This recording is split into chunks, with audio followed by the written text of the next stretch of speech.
د قضا منځونو د ادا کولو یو موقع ده. دا ویډیو تاسو ګورئ خو ویډیو وګوره پوره ګورئ ښه آیا چې دا حدیث شته او کو نشته. یعنی د روژې اخرنۍ چې کومه جمعه ده په هغې باندې 4 رکعته لمونځ کوه او ټول قضا شوي لمونځونه به الله معاف کوي. کو تا دا ته معلوم دی کو نه دی معلومو کو ښځه ده کو سړی دی دا ویډیو ګورئ خو زما ویډیو وګوره پوره اورئ ښه آیا دا شته او کو نشته پوره ویډیو به وګورئ. अदा करने का सुनहरा मौका मोहम्मद सल्लल्लाहु अलैहि वसल्लम ने इरशाद फरमाया, जिस शख्स की नमाज कज़ा हुई हो और तादाद मालूम ना हो तो वह रमजान के आखिरी जुमा के दिन 4 रकात नमाज नफिल इस तरह पढ़े। हर रकात में सूरह फातिहा के बाद 15 बार सूरह कौसर, 7 बार आयतल कुर्सी पढ़ें। अगर 700 साल की नमाज कज़ा हुई हो तो यह इसके कफ़ारे के लिए काफी है। जनाब دا से حدیث مبارکه د سره نشتا دا سے افواغان دي مطلب چې مونږ نه قضا شو کنه یو کس ته هغه مړ شو او هغه باندې قضا شوی مونږونه دي جناب دغه په پیسې ورکړي هغه فدیه 300 روپۍ دی موجوده سیدا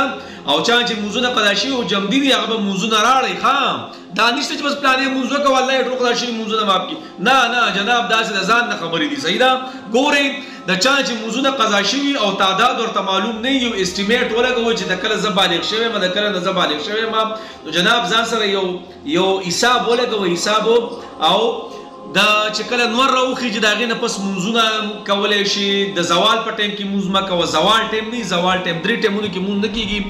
د سحر د مونځ نه پس د نور د راخېدو پورې د زوال په ټایم تقریبا داسې 11:30 نه 12 بجو پورې خوښه ټایم او د مازدیګر د مونځ نه پس صحیح ده د 3 ټایمونو کې قضا شوي مونځونه بعض روایتو کې شته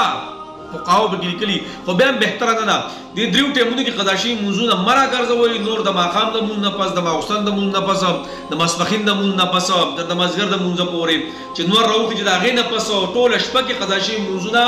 ادا کولی شي د ورځې کې 2 کوه 3 کې 15 کې د ماسپښین د مونځ نه مخکې د سهار هغه کې سهار د مونځ نه مخکې ماښام هغه کې ګډوډ هم کولی شي ټینشن نشته صحیح ده یو ګنټه ولې وباسه ګنټه ولې وباسه یو ذهن ترتیب برابر کړه چې ما باندې د 10 کالو مونځونه قضا دي د 60 کالو مونځونه قضا دي د 15 کالو مونځونه قضا دي او روزانه 4 او 15 مونځونه کوه او چې کوم مونځ ادا کې نو توایا د پلانې ورځې یعنی د پلانې ټیمو لاولنې مونځ قضا شوی ادا کوم په داسې ترتیب سره به تاسو د خپل قضا شوي مونځونه راګرځوئ سنت پکې مه راګرځوئ صرف فرض به راګرځوئ ښه او جناب دا خبرې ترې نشته چې په پلانې ورځ باندې دا مونځ وکړو ټول قضا شوي مونځونه به تعالی دا خو بیا اسانې خبرې دي